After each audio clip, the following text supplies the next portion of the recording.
নমস্কার, KP astrologer Soma Dutta খাড়ের চ্যানেলে আপনাদের সকলকে স্বাগত জানাই। আমি সোমা। ভালো আছেন আশা করি। শ্রাবণ মাস চলছে, দেবাদিদেব মহাদেবের প্রিয় মাস, সেইভাবে নিশ্চয়ই আপনারা পুজো করছেন। আপনারা মন দিয়ে মহাদেবের পুজো করুন, শিব শম্ভুর পুজো করুন। অবশ্যই আপনারা তার কাছ থেকে তার আশীর্বাদ পাবেন, আপনাদের মনোবাঞ্ছা অবশ্যই পূর্ণ হবে। আজকে আমি একটু সৌভাগ্য নিয়ে আলোচনা করব। একটু আগেই একজন ভদ্রলোক ফোন করেছিলেন আমাকে। তিনি বলছেন যে আমার তো ভাগ্য কোনোভাবেই খুলছে না, আমার অনেক বয়স হয়ে গেছে। তিনি তার প্রফেশনের কথা বললেন আমি অনেক বছর ধরে এই প্রফেশনে রয়েছি, কিন্তু কিছুতেই কিছু করতে পারছি না, পয়সার বাড়ছে না, ভাগ্য এক জায়গায় থেমে রয়েছে। আপনার কাছে আমি যাব, জেনে নিলেন কবে কি আসবেন। আমার কিছুতেই ভাগ্য উন্নতি হচ্ছে না। তো আজকে আমি তাই জন্যে ঠিক করলাম যে আজকে আমি সৌভাগ্য নিয়েই আলোচনা করব। সঙ্গে থাকুন।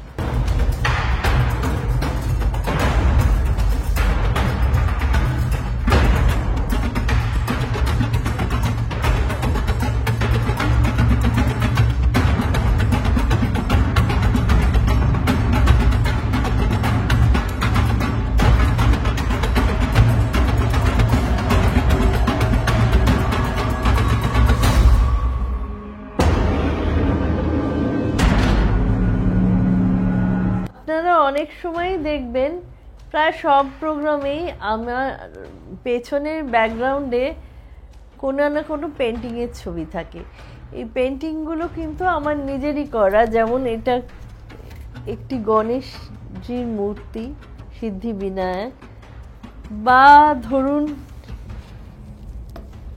এই পেন্টিংটা একটি ঝর্ণা উঁচু থেকে পড়ছে, যেটা প্রসপারিটির sign, wealth and prosperity, health, wealth সবই ইন্ডিকেট করে। আরও অনেক পেন্টিং রয়েছে যেগুলো আমি একটা একটা করে আপনাদের দেখাবো। এই পেন্টিংগুলো সবকটাই কিন্তু আমার পেন্ট করা, এবং আমি এগুলো আমার ক্লায়েন্টদের দিয়ে থাকি। আমার কাছে যারা আসে এবং যারা চায়, এগুলো বাস্তুসম্মতভাবেই আমি পেন্টিং করে থাকি। যেগুলো কোন দিকে লাগালে কিভাবে ভালো হতে পারে আমি সব তাদের বলে দিই, এবং এগুলো লাগিয়ে তারা অনেক উপকারও পেয়েছে। আপনাদের কারোর প্রয়োজন হলে আমার সঙ্গে যোগাযোগ করতে পারেন। আমরা বলে থাকি যে কপালের নাম গোপাল। আমার তো কিছুই হচ্ছে না, আমার ভাগ্য খুব খারাপ, অমুকের এত উন্নতি হয়ে যাচ্ছে, ও কিছুই করছে না, ওর এত কিছু ভালো হচ্ছে, আমার দিকে ভগবান মুখ তুলেও চান না। এরকম নানা রকম কথা আমরা শুনতে পাই। একটু বিবেচনা করে আমি জ্যোতিষের ব্যাপারে একটু পরে আসছি। প্রথমেই বলি, ভাগ্য কিন্তু উন্নতি করতে গেলে ঈশ্বরের কৃপার দরকার। ঈশ্বর কিন্তু তাদেরই আশীর্বাদ করবেন যারা কর্মঠ সৎ পথে চলবেন, যারা কোনো অন্যায় অবিচার করবেন না, কোনো রকম ব্যভিচার করবেন না, মিথ্যাচার করবেন না, লোক ঠকিয়ে অসৎ পথে উপার্জন করবেন না, নেশা ভাঙ করে পড়ে রইলেন, কোনো কাজকর্মই করলেন না, আর বললেন আমার ভাগ্য কেন এগাচ্ছে না। এই সমস্ত করলে কিন্তু ঈশ্বর কখনোই তাদের আশীর্বাদ করেন না। হ্যাঁ, আমাদের প্রত্যেককেই ঈশ্বর ভালোবাসেন, সে আপনি যাই করুন, কিন্তু আপনি যদি অন্যায় করেন, ঈশ্বর কিন্তু তাকে সেই অন্যায় কোথায় করিয়েছে একদিন, আজ না হলে কাল ঠিকই বুঝিয়ে দেন। এটা ঈশ্বরের শাস্তি বলে মনে করবেন না।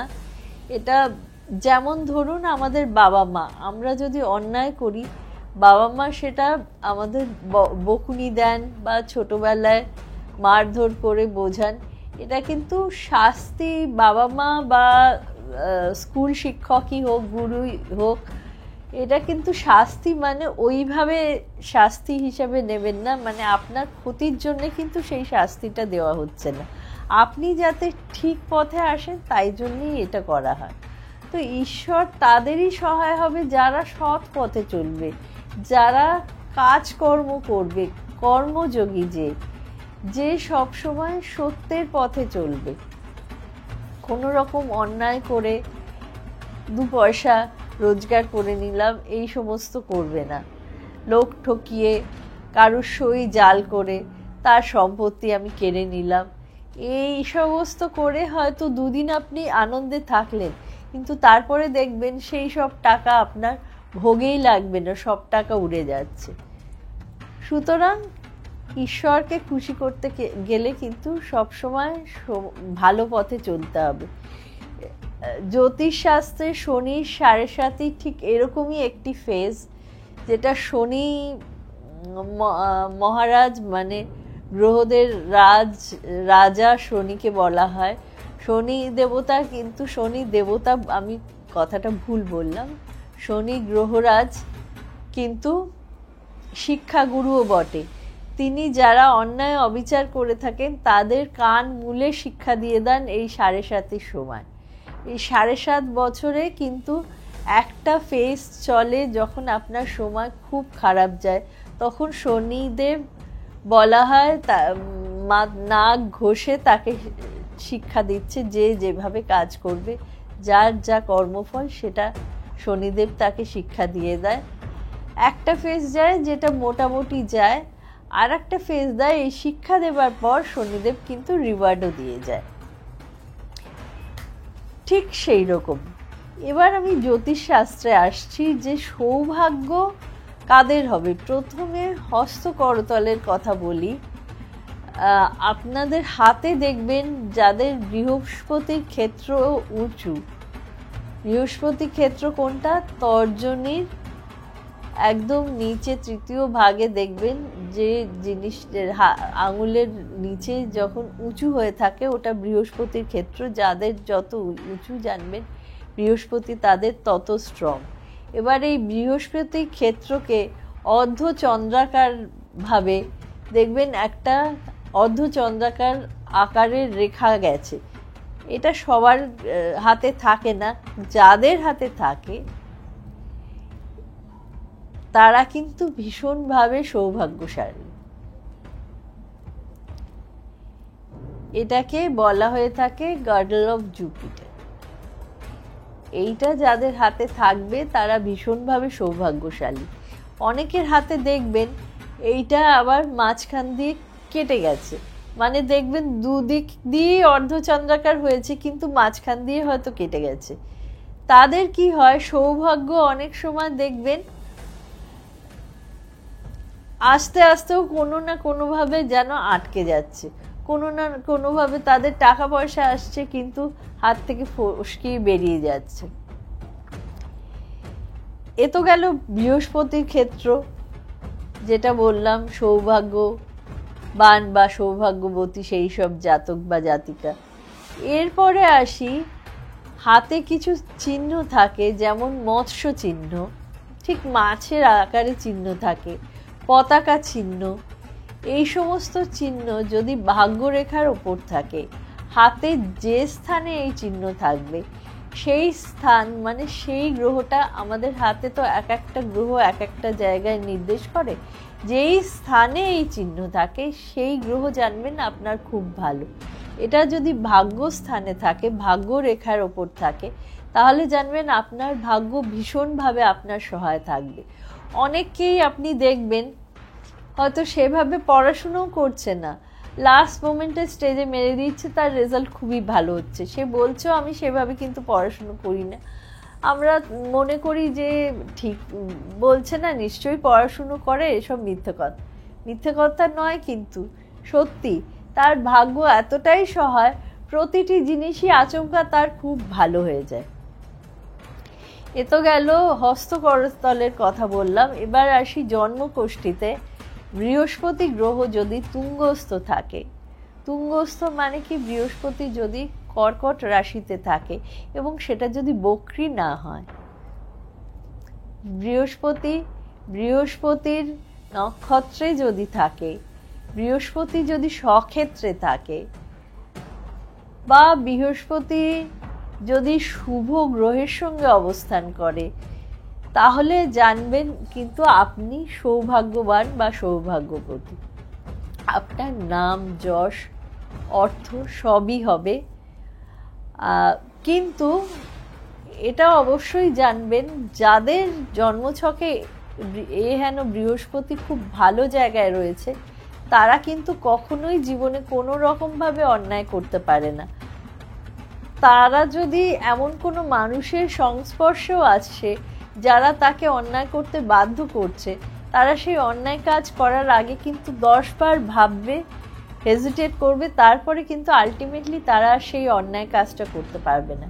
এরকমও হয় তাদের হয়তো অসৎ বন্ধু বান্ধব রয়েছে, কিন্তু তারাও তাদের সংস্পর্শে এসে আস্তে আস্তে বদলেই যেতে থাকে, তাদের ক্যারেক্টার বদলিয়ে যায়।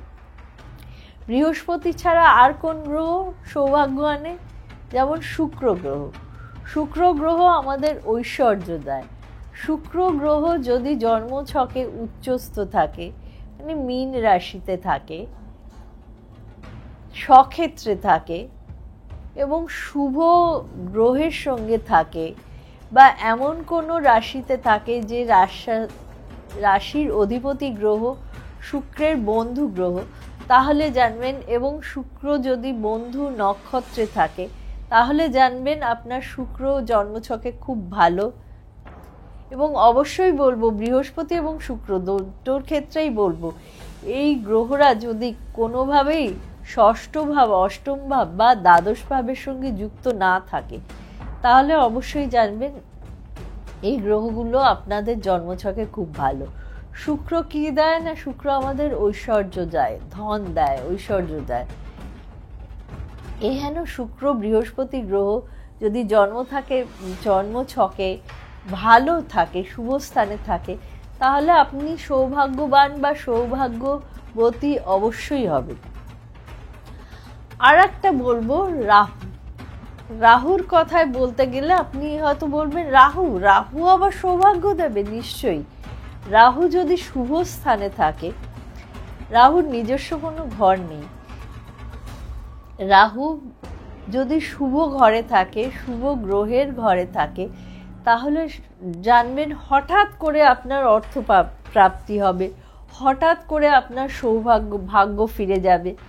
আপনি রাতারাতি আপনি বুঝতেও পারলেন না হঠাৎ করে কখন আপনার ভাগ্য সহায় হলো, আপনার নাম যশ হতে শুরু করলো, আপনার অর্থ আসতে লাগলো, আপনার চাকরিতে প্রমোশন হয়ে গেল, ব্যবসায় থাকলে তার ব্যবসা ফুলে ফেপে উঠলো। এগুলো রাহুর দশায়, আপনার জন্মছকে যদি রাহু ভালো থাকে, রাহুর দশায় অবশ্যই এগুলো হবে। এবার আমি বলি, এই বৃহস্পতি, শুক্র, রাহু যাদের জন্মছকে খুব ভালো জায়গায় আছে, আমি তাদের বলি, তাদের এই বৃহস্পতি, শুক্র, রাহু যাতে আরও ভালো জায়গায় আপনাকে পৌঁছায়, সেই জন্যে বৃহস্পতি, শুক্র, রাহুর অবশ্যই প্রতিকার আপনারা করাবেন। সেটা আপনাকে কোনো অভিজ্ঞ জ্যোতিষী বলে দেবে, সেটা শাস্ত্রমতে করাবেন না, নাকি কোনো বৃহস্পতি, শুক্র, রাহুর স্টোন দিয়ে, রত্ন দিয়ে করাবেন, সেটা তারা দেখে বলতে পারবে, বা রুদ্রাক্ষ দিয়ে করাবেন তারা। কিন্তু এই তিনটি গ্রহ যদি আপনার জন্মছকে খারাপ জায়গায় থাকে, অশুভভাবে থাকে, তাহলে কিন্তু হাজার প্রতিকার করলেও এই গ্রহের খুব একটা কিছু হেরফের হয় না। সেক্ষেত্রে কিন্তু এই গ্রহের খুব প্রতিকার না করাই ভালো। আমি সবসময় যে গ্রহ শুভ সেই গ্রহেরই প্রতিকার করি। শুনলে হয়তো আপনারা অবাক হবেন যে শুভ গ্রহের আবার প্রতিকার করব কেন? নিশ্চয়ই করা উচিত। শুভ গ্রহ থাকলে তার প্রতিকার করলে সে আরও স্ট্রং হয়ে যায়।